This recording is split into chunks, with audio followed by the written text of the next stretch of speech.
Alright, I came over to a Goodwill parking lot to park and walk around the neighborhood behind the Goodwill on my walk because I hope to browse the books in the Goodwill briefly before I go home. I kind of was thinking maybe I could find like something that had like a 30-day inspiration or something like that, because I really like what I've been doing where I open the book to a certain page to see what to see how it ties into what we're talking about. I'm just getting a kick out of it. So yeah, I just wanted to hop into Goodwill and see if they have any books.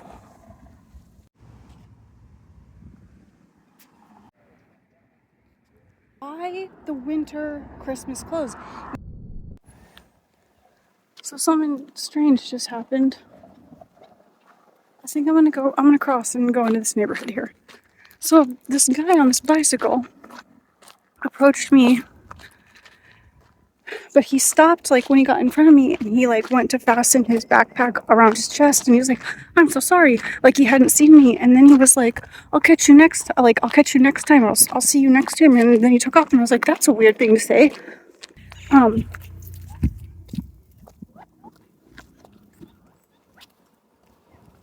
I kept going, and then a fly started like getting me in the face, and so I was like, I stopped because my spirit team uses flies to redirect me. Oh, look at the family of quail.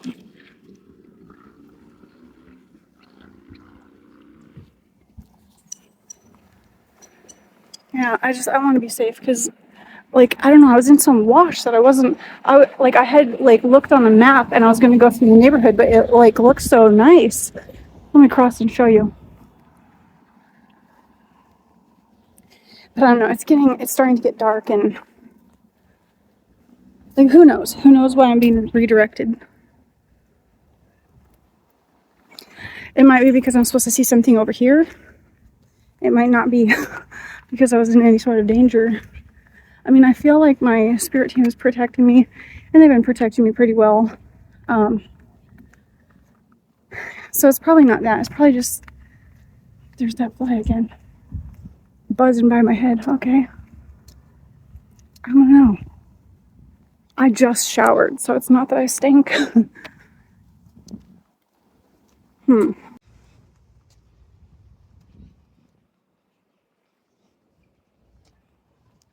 Okay, this might not seem like anything, but I just found the reason that I came this way.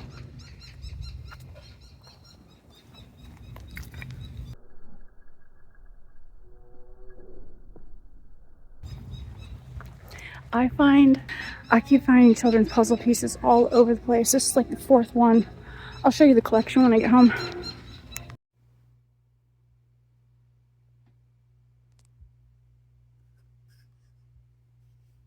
Okay, those little girls back there, super cute. But they're wearing long, like, Christmas red plaid pajamas. And I'm like, aren't you guys hot? And they're like, no, it's 102. It's 102. It's Christmas. It's Christmas. Oh, it's kind of far. It's a little far. The store that I parked at is like that way. But we're just gonna go this way for a little bit. And when I pulled into, or like when I got back to that Walmart parking lot this morning, I found 2 Pokemon cards, and I was like, I'm just gonna leave those because I feel like I see them everywhere. But I just realized that that's kind of what I'm doing. I'm like playing Pokemon Go with God in my spirit team. Like, I'm not crossing the street. I just saw like a yard sale sign with an arrow, but I'm not doing it. I do not want to get lost.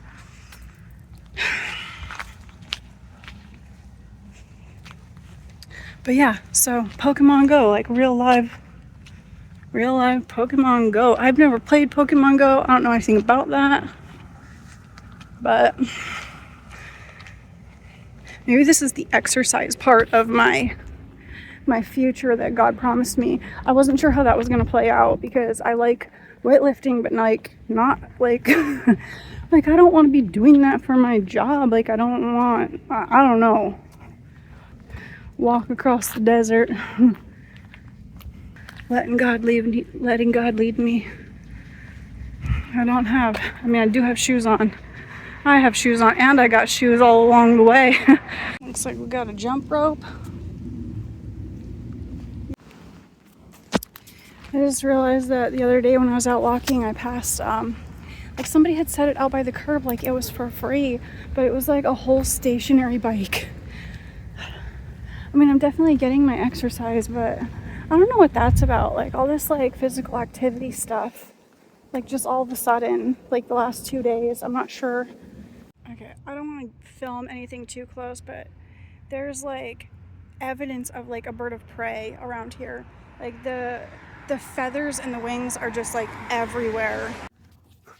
Okay, I'm getting like really disturbed by these birds. Like there's so many. Is there like a freaking bird plague happening that I don't know about? It's reminding me of that movie Bird Box too. Like what the heck? It's a donkey basket. Look at these little mushrooms.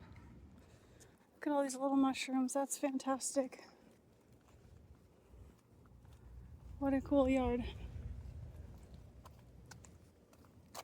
I just passed someone who is clearly like intoxicated, very intoxicated, dancing in the street. And then about a minute later, like somebody came flying by me doing like 60. Oh, it's scary. It's scary. I don't know if anybody's familiar with this restaurant. But that panda statue was the one that got moved into my neighborhood. A giant panda statue to let me know that I came here to embody Christ consciousness, to get the ball rolling for humanity here. That got moved into my neighborhood when I asked God for a panda. Now I'm at the Goodwill. Why? Why is it Christmas already? It's August. It's August.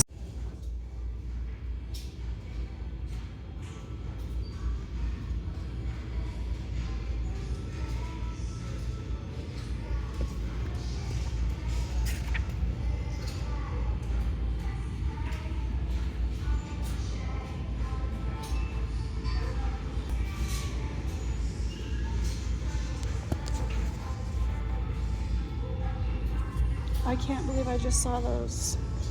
The Wicked Witch slippers, and then on the next page is an alien, and I just asked to see the alien. This book though, heck, we're just gonna put this back and leave that for somebody who's like wanting to be lied to, because it sure ain't me. Really kind of creepy. Okay, I first saw those black and white striped socks that remind me of the Wizard of Oz. And if I hadn't taken that wrong turn and gone into that book nook and picked up that book, Waking the Dead, and it hadn't started talking about the Wizard of Oz and Tin Man, today when I picked up that book at Goodwill and I saw the Wicked Witch of the West like slippers, I wouldn't have stopped. I would have just kept going. But because all that happened, I stopped and looked at it, and when I flipped the page, there was the alien. I asked to see an alien, and that's what I got. So I'm somehow going to be trying to reach out to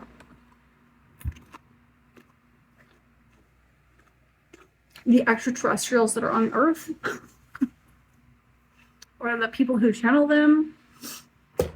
But I'm not really sure how to do that. And I know what I can say. Like, I know what to talk about. At least in terms of talking to Bashar. Like, I feel like, because he talks a lot about following your passion, in my cards, man. Picks this up when I was at Goodwill. And I picked this up because who can resist a leather-bound book? I don't know why. Getting close. I don't know why I'm being guided to talk to the aliens. That is not one. I mean, it seems obvious, but I'm not allowed to make assumptions because, man, do I mess things up when I do that. All of those ripped off bird wings, the rockets, the puzzle pieces. Oprah. Oprah being the mayor of the Love Garden, and here I go trying to contact Bashar. All right, here we go. Here we go. Here we go. Let's see. Okay, find me. Find me. August 17th. Find me in the midst of the maelstrom. Sometimes events whirl around so quickly that they become a blur. Whisper my name in recognition that I am still with you. Without skipping a beat in the activities that occupy you, you find strength and peace through praying my name. Later, when the happenings have run their course, you can talk with me more fully. Accept each day just as it comes to you. Do not waste your time and energy wishing for a different set of circumstances. Instead, trust me enough to yield to my design and purposes. Remember that nothing can separate you from my loving presence. You are mine. Yeah, I do trust that.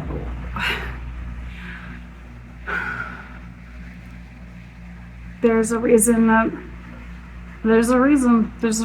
I'm supposed to try to reach out. This Whisper My Name is making me think of that Randy Travis song. I can hear it. Hang on. I can hear it. I heard peace ring like an anthem through the years. I heard hatred fall from grace when you whispered my name. No, August 18th, expect to encounter adversity. That's not the one we chose to read. We chose this one that says find me, but we'll read it. Expect to encounter adversity in your life, remembering that you live in a deeply fallen world. Stop trying to find a way that circumvents difficulties. Come on. That's like what we do here. The main problem with an easy life is that it masks your need for me. When you become a Christian, I infuse my very life into you, empowering you to live on the supernatural plane by depending on me. Anticipate coming face to face with impossibilities, situations totally beyond your ability to handle. This awareness of your inadequacy is not something you should try to invade. It is precisely what I want you, where I want you, the best place to encounter me in my glory and power. When you see our armies of problems marching toward you, cry out to me. Allow me to fight for you. Watch me working on your behalf as you rest in the shadow of the Almighty Presence. Revelation 19:1. Have faith. Have faith that if the video that I'm going to be posting out there, calling in the aliens, telling them, here I am, come, here I am, like, come work with me, like, shoot.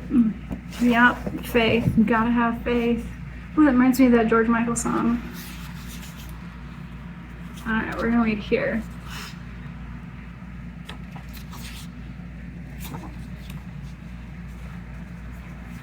On the material level, both you and the tree are made up of the same recycled elements, mostly carbon, hydrogen, oxygen, nitrogen, and other elements in minute amounts. You could buy these elements in a hardware store for a couple of dollars. The difference, therefore, between you and the tree is not the carbon or the hydrogen or the oxygen. In fact, you and the tree are constantly exchanging your carbon and oxygen with each other. The real difference between the two of you is the energy and in the energy and in the information.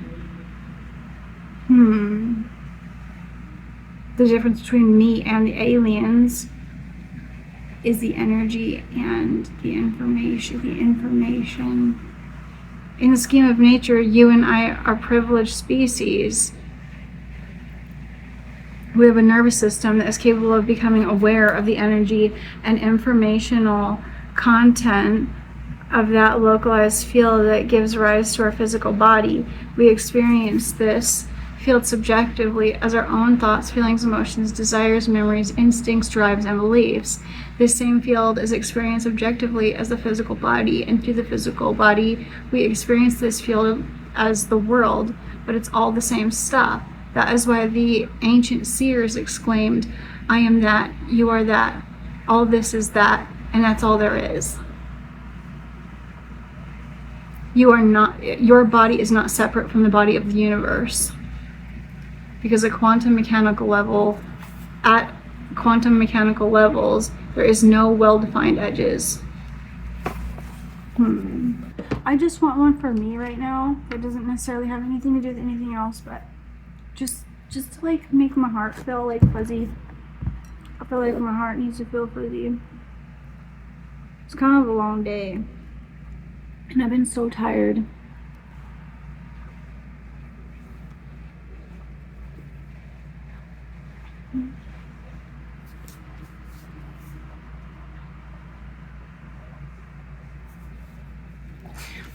Same page. Gotta be kidding me. All right. You can talk with me more fully. Ooh, God is telling me, just let it run its course. You don't, like, this is your peace. This is your peace right now, is to let things be. Allow what is to come to be. And then come see me. Accept each day just as it comes to you. Do not waste your time and energy wishing for a different set of circumstances. Instead, trust me enough to yield to my design and purposes. Remember that nothing can separate you from my loving presence. You are mine. Heard. I can't believe I opened this page again. On a supernatural plane by depending on me.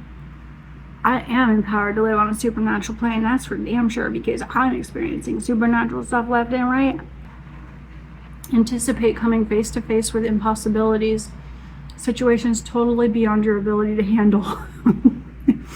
This awareness of your inadequacy is not something you should try to evade. It is precisely where I want you, the best place to encounter me in my glory and power. Thank you, God, for that. Yeah, those were perfect. I don't know that I want more that's coming out here. I see that. Thank you for showing me that.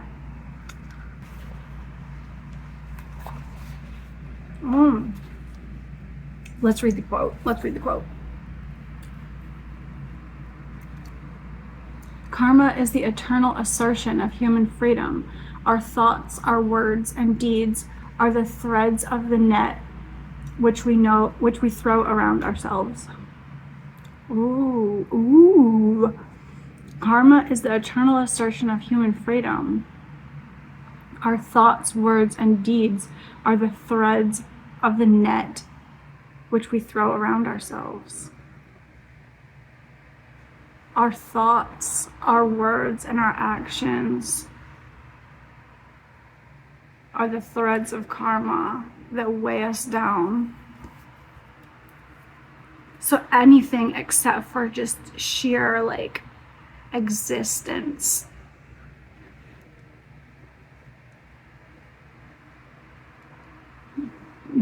Like, the only way to not accrue karma, good or bad, or like, good or bad, that's whatever.